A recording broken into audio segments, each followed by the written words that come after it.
मी तुषार गणपत शिंदे, शिवसेना उपशहर संघटक डोंबिवली. माननीय श्री राजेशजी मोरे साहेब हे एक कार्यकर्ता, ते नगरसेवक ते डोंबिवली शहर प्रमुख. डोंबिवली शहर प्रमुख ज्यावेळेस झाले त्यावेळेला त्याने अनेक समाजोपयोगी कार्य ह्या डोंबिवली शहरामध्ये केले.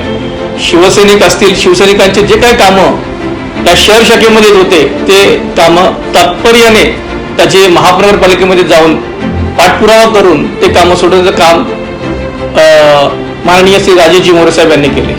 मला त्यांच्या बाबतीत एक किस्सा सांगावासा वाटतो.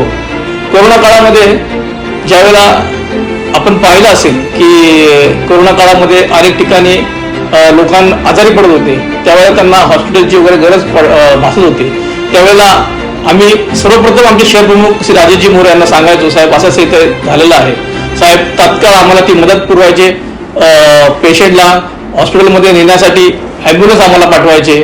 असे अनेक कार्यक्रम, समाजोपयोगी उपक्रम हे राजेशजी मोरे साहेब यांनी ह्या शहर शाखेच्या माध्यमातून केलेले आहेत.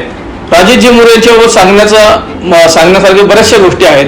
कुठलाही कार्यकर्ता त्यांच्याकडे गेला की ते त्यांचं ऐकून घेणार आणि ते कामं सोडवण्याची त्यांच्यामध्ये कुवत आहे. डॉक्टर श्रीकांत शिंदे यांच्या माध्यमातून त्याने अनेक कार्यक्रम, अनेक योजना या डोंबिवलीमध्ये आणल्या.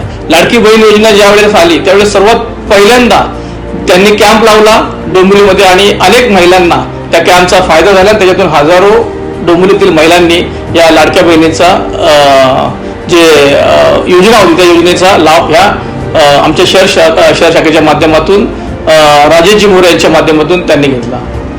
बऱ्याच काही गोष्टी राजेशजी मोरे साहेबांनी या शहरासाठी केलेल्या आहेत. आपला झेंडा, सर्वात मोठा तिरंगी झेंडा आज या शहरामध्ये डोलतोय, त्याचं सर्वात मोठं जे श्रेय असेल ते डॉक्टर श्रीकांत शिंदे यांच्या माध्यमातून राजेशजी मोरे यांनी केलेलं आहे. आपला नवरात्रोत्सव की जो मोठ्या प्रमाणात साजरा डोंबिवलीमध्ये होतो, याचे संपूर्ण नियोजन, आयोजन हे डॉक्टर श्रीकांत शिंदे यांच्याबरोबर माननीय श्री राजेशजी मोरे साहेब यांचे असतं. सर्व समाजातील लोकांना संधी घेऊन जाणारा हा एक कार्यकर्ता आहे आणि या कार्यकर्त्याला ज्या वेळेला आमदारकीची तिकीट मिळते त्यावेळेला आमच्यासारख्या असंख्य शिवसैनिकांना त्याचा खूप आनंद होतो. कल्याण ग्रामीणला आता गरज आहे अशा एका नेतृत्वाची, जो फक्त बॅनरबाजीमध्ये कल्याण ग्रामीण बदलतंय असं बोलणार नाही, तर कृतीतून कल्याण ग्रामीण बदलवेल.